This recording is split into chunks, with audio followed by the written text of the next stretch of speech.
In a quiet little American town, there was an old park. Every morning, an old man sat on the same wooden bench. His coat was worn, his shoes were tired, and his eyes carried years of silence. People passed by, but no one ever stopped. Sometimes he fed a bird or smiled faintly at the sky, as if talking to a memory only he could see. People whispered, "He's strange, always alone." But no one knew how many stories were buried inside that silence. One cold morning, a little boy ran crying through the park. In his small hands was a broken toy car. His mother was busy on her phone. The boy cried louder. The old man looked up, smiled gently, and called him over. From his pocket, he took out a tiny screwdriver and fixed the toy within minutes. The boy's face lit up.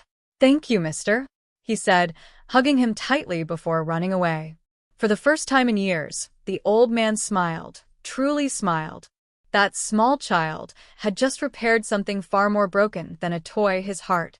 The next day, the same boy came again. This time, he carried a small paper bag.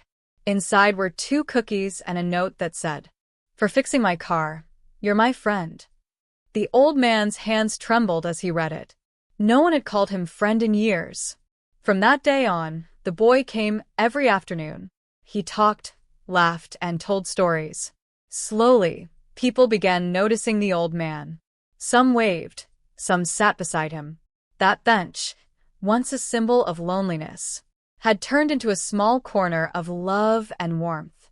One day, the boy came running again, smiling wide. In his hand was a colorful drawing.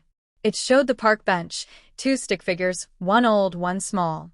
And above them were written the words, "Kindness lives here." The old man's eyes filled with tears. He whispered softly, "Maybe I was never really alone." That park bench was no longer just wood and paint. It had become a place where kindness, love, and hope would always live. Thought Balloon Moral: a small act of kindness can bring life even to the loneliest heart.